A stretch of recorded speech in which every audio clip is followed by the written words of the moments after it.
धनु राशि के लोगों के जीवन में एकदम से स्थितियां बदल रही है। मित्रों, जब शनि की दया प्रारंभ हुई तब से क्यों बार बार अब असफल हो रहे हैं। पिछले कितने महीनों से जहां पर अब धन लगाते हैं वह धन फंस जाता है या फिर धन नष्ट हो जाता है। व्यापार की स्थितियां बिगड़ रही है। प्रेम जीवन न जाने क्यों आपको बर्बाद करने पर तुला हुआ है। आने वाला समय ऐसे ही बीतेगा या फिर कोई बड़ा चमत्कार होने वाला है। धनु राशि वालों, आपको जानकारी देते हुए मुझे बहुत खुशी महसूस हो रही है, क्योंकि पूरे 18 सालों के बाद भयंकर रिजल्ट आपके सामने नजर आएगा। और कमाल की बात तो यह है कि यह जो पूरा बदलाव या फिर आप चमत्कारिक रिजल्ट देखेंगे वह जिसकी वजह से आने वाला है वह 18 सालों के बाद 18 तारीख को ही होने जा रहा है। तो आइए जानते हैं 18 साल के बाद 18 तारीख से राहु का परिवर्तन धनु राशि को बनाएगा भिखारी या बना देगा राजा। धनु राशि वालों, वीडियो प्रारंभ करें इससे पहले एक जरूरी सूचना। यह वीडियो चंद्र राशि पर आधारित है। अगर आप इसे लग्न या नाम राशि से देखना चाहते हैं तो देख सकते हैं। तो चलिए विस्तार से समझते हैं कि धनु राशि वालों के जीवन में राहु परिवर्तन का प्रभाव यानी कि राहु का बदलाव का प्रभाव कैसा रहेगा, वह भी वैदिक ज्योतिष के आधार पर। वैदिक साधना जूनागढ़ अध्यात्म केंद्र में आप सभी का मैं हार्दिक स्वागत करता हूं।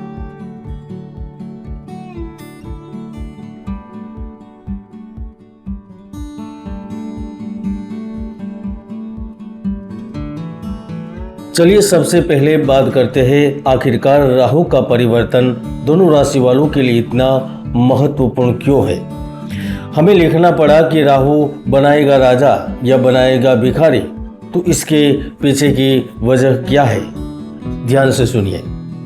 धनु राशि वालों, राहु ज्योतिष शास्त्र में एक ऐसा ग्रह है जो व्यक्तियों को और पृथ्वी को पूर्ण बदलने में सक्षम है। यह केवल कल्पना नहीं है। हमारे वैदिक ज्योतिष में राहु ग्रह को 9 ग्रह में से एक स्थान दिया गया है। उन्हें दिशाओं का स्वामी भी बनाया गया है। और इस पृथ्वी पर एक बहुत बड़ी घटना घटित होती है। जब ग्रहण होता है तो उसमें भी राहु का प्रभाव होता है, यानी राहु के कारण ही यह घटना घटित होती है। यह हो गई राहु के बारे में बेसिक सी जानकारी। अब जानते हैं पिछले 18 महीनों में आपको सुख यानी कि लाभ क्यों नहीं मिल रहा था, या फिर सब कुछ सही चल रहा है फिर भी परेशानियां क्यों आ रही है। तो अब ध्यान से सुनिए। मित्रों, हमारे पौराणिक शास्त्रों में और वैदिक ज्योतिष में भी राहु ग्रह को धोखेबाज, विदेश की भूमि, विदेश में भूमि विक्रेता, नशा संबंधित विक्रेता, जो निष्ठाहीन लोग हैं, जो अनैतिक कृत्य करते हैं, उनका प्रतीक बताया गया है। इसके साथ साथ यह धार्मिक व्यक्ति, निर्वासित और कठोर भाषणकर्ताओं का भी कारक माना गया है। अब आप सोच रहे होंगे कि आचार्य जी यह जानकारी हमें क्यों दे रहे हैं, लेकिन आज आपको जानकर आश्चर्य जरूर होगा, क्योंकि पिछले 18 महीनों से राहु ग्रह आपकी कुंडली के यानी कि धनु राशि के लोगों के चतुर्थ भाव में बैठे हैं। अब ज्योतिष शास्त्र में चतुर्थ भाव है वह सुख का भाव कहा गया है, माता का भाव कहा गया है। चतुर्थ भाव से हम जमीन जायदाद, हमारा ये प्रॉपर्टी, हमारा मकान, हमारी जो चल अचल संपत्ति है वह देख सकते हैं। हृदय से संबंधित और अन्य सुखों को भी जान सकते हैं, और वह सारे सुख चतुर्थ भाव से प्राप्त होते हैं।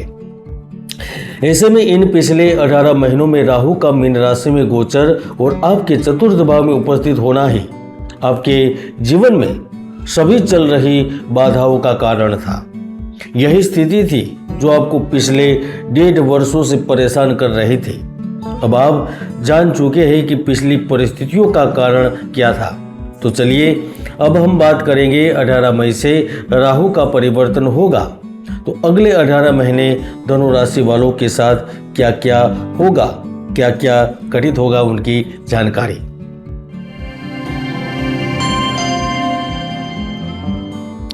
ज्योतिष शास्त्र के अनुसार आपकी कुंडली के तीसरे भाव में राहु का गोचर होने जा रहा है। अब तीसरे भाव में राहु का गोचर आपके जीवन में कई बड़ी सफलता के द्वार खोलेगा।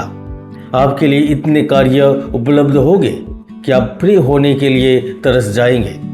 कामकाज में व्यस्तता बढ़ेगी, अब बड़े बड़े काम करेंगे। इसके साथ साथ छोटी छोटी जगह पर काम के सिलसिले में यात्रा के अवसर भी मिलेंगे। धनु राशि के व्यापारियों के लिए राहु का यह परिवर्तन कुछ अप्रत्याशित बदलाव लाएगा। यह परिवर्तन आपको नए और लाभकारी विचारों को अपनाने के लिए प्रेरित करेगा। आप अपने व्यवसाय को आगे बढ़ाने के लिए कुछ जोखिम लेने के लिए भी तैयार होंगे। अब दिन प्रतिदिन निवेश को बढ़ाते जाएंगे। व्यापार में नई योजनाओं पर कार्य करेंगे और यह कार्य इतना सटीक तरीके से होगा, इतना सबल होगा कि इनसे मिलने वाली आमदनी से आप अपने भविष्य निर्माण की एक नई नींव रखेंगे। यानी कि कोई नया कार्य शुरू करेंगे, नई कंपनी खोलेंगे, नई शॉप खोलेंगे, नया व्यापार चालू करेंगे।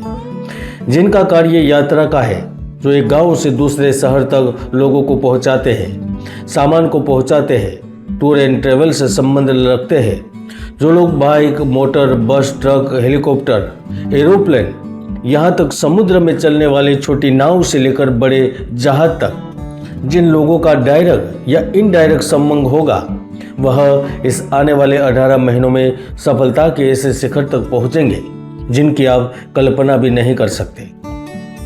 इसमें भी लग्न का राहु एवं केंद्र का राहु व्यक्तियों को समाज में मान सम्मान और प्रभावशाली व्यक्ति के रूप में जरूर चमकाएगा। विदेश की भूमि में सफल बनाएगा। छोटे व्यापारी से लेकर बड़े व्यापारी तक, लघु उद्योग से लेकर रिलायंस, अडानी, बड़ी इंडस्ट्री तक लाभ की स्थिति में रहेंगे। और ऐसा नहीं है कि यह केवल चमत्कार होगा, लेकिन राहु तृतीय भाव में शनि के घर में है, इसलिए राहु आपको प्रखर बुद्धि का बनाता है। व्यक्ति का धर्म का पालन करते हुए, नियम और नियमों में छूट लेते हुए अपने लिए रास्ता तैयार करते हैं।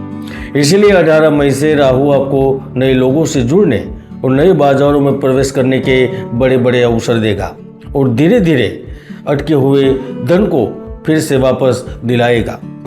हालांकि इन 18 महीनों में आपको सावधानी बरतने की भी आवश्यकता होगी, क्योंकि राहु सप्तम दृष्टि से भाग्य को देख रहे हैं। इसलिए किसी भी नए सौदे या साझेदारी में जल्दबाजी न करें। कागजी कार्रवाई को ध्यान से पढ़ें और किसी भी तरह के धोखे से बचने के लिए सतर्क रहे। और अगस्त, नवंबर और दिसंबर में अप्रत्याशित खर्चे आ सकते हैं, इसीलिए वित्तीय योजना बनाकर चलना बुद्धिमानी भरा रहेगा। चलिए अब बात करते हैं कि अगले 18 महीनों में धनु राशि के लोगों के लिए नौकरी में क्या कुछ नया होगा।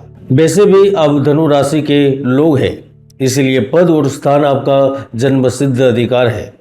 ऐसे में राहु का तृतीय भाव में पहुंचना और आपके ऊपर अभी अगले 2.5 साल के लिए शनि की ढैया होना एक विचित्र स्थिति का निर्माण हो रहा है, क्योंकि आप में से जो शनि से संबंधित व्यवसाय कर रहे हैं वह एकदम से आसमान को छू लेंगे। जैसे कि कोयला, पत्थर, ईंट, चूना, चमड़े से संबंधित व्यापार, तेल, चाहे वह कपास का हो, मानवी का हो, सूरजमुखी का हो या फिर कोकोनट का ऑयल हो, इससे संबंधित लोगों की आमदनी तो बढ़ेगी, लेकिन साथ में आपके कार्य का विस्तार भी होगा। जो बड़ी इंडस्ट्री में और प्राइवेट लिमिटेड कंपनियों में कार्य कर रहे हैं, उन्हें बहुत जल्द ही अपनी कार्यशैली में कुछ नयापन लाने का अवसर मिलेगा। आपके रचनात्मक विचार आपके वरिष्ठ अधिकारियों को प्रभावित करेंगे और उसकी वजह से आपको पदोन्नति या बेहतर अवसर मिलने की संभावना बन रही है। खासकर यदि आप अपने काम में कुछ अलग और लीक से हटकर करने की कोशिश कर रहे हैं, तो समझ लीजिए कि इस आने वाले 18 महीनों में आप सफलता के शिखर तक पहुंच सकते हैं और पहुंच भी जाएंगे। ये मुझे पूर्ण विश्वास है। अगर आप इंजीनियरिंग और राजनीति, शोध कार्य, ज्ञान विज्ञान से संबंध रखते हैं तो आपके लिए नए अवसर खुलेंगे। अब स्टॉक ब्रोकर, सत्ता, हाथ से बनी गई चीज, interior designer, fashion designer, makeup artist या मिस्त्री है तो आपको केवल शहर नहीं, राज्य नहीं, यहाँ तक देश विदेश में भी ख्याति मिल सकती है। यहाँ तक आपको विदेश में भी बुलाया जा सकता है या फिर अब विदेश में भी अपनी खुद की एक नई सल्तनत खड़ी कर सकते हैं। और गुरु और राहु के परिवर्तन के बाद यह स्थिति जरूर होगी। हालांकि इस 18 महीनों में श्रापी दोष भी बन रहा है, जो कार्यस्थल पर कुछ भ्रम या अनिश्चितता का माहौल बना सकता है। सहकर्मियों के साथ मतभेद होने की संभावना है, इसलिए संवाद बनाए रखना आपके लिए महत्वपूर्ण है। सहकर्मियों के साथ अच्छे संबंध बनाए रखें और किसी भी तरह के विवाद से बचें। चलिए अब बात करते हैं धनु राशि के जातकों के प्रेम और वैवाहिक जीवन की। तो राहु का यह गोचर प्रेम के मामलों में कुछ अप्रत्याशित मोड़ ला सकता है, क्योंकि तृतीय भाव में राहु दूरी और झगड़े का कारण बनता है। ऐसे में धनु राशि के जो लोग प्रेम संबंध में हैं, उनके रिश्ते में कुछ तनाव या गलतफहमी पैदा हो सकती है। यहाँ तक आपके साथी से विवाह करने की सोच भी पूरी तरह से बदल सकती है। और जिनका साथी विदेश में है, उन्हें तो केवल भगवान से प्रार्थना ही करनी रहेगी, बाकी आप समझदार हैं। धनु राशि वालों, इन घोर निराशा में केवल उन लोगों को ही फायदा होगा जो 32 की उम्र बिता चुके हैं और जो अभी तक अविवाहित है, क्योंकि आपकी मुलाकात किसी ऐसे व्यक्ति से हो सकती है जो पारंपरिक सोच से अलग हो, जो सुंदरता की मूर्ति हो, जो सोच की पराकाष्ठा हो। क्योंकि राहु दैहिक, भौतिक और शारीरिक सुख के शुभेच्छक है, जो प्रेम संबंध के साथ साथ विवाहिक सुख का आनंद देंगे और विवाह का सुख भी देंगे। और वैसे भी ज्योतिष के कई महायोग हैं जो व्यक्तियों को जीवन की बुलंदियों पर पहुंचा देते हैं, तो कई दुर्योग भी है जो व्यक्ति की भरपूर मेहनत को सफल नहीं होने देते। इसलिए समय पर इन्हीं योगों को जानकर उपाय कर सकते हैं। इसलिए कुंडली विश्लेषण करवाकर भविष्य के प्रति जागरूक बनिए। तो दोस्तों, यह था धनु राशि के जातकों के लिए 18 मई 2025 से होने वाले राहु परिवर्तन का संभावित प्रभाव। यदि आपको यह वीडियो पसंद आया तो इसे लाइक करें, शेयर करें और हमारे चैनल को सब्सक्राइब करना ना भूलें। यदि आपके कोई प्रश्न है तो उसे कमेंट बॉक्स में जरूर लिखें। जय गुरुदत्त, जय गिरनारी।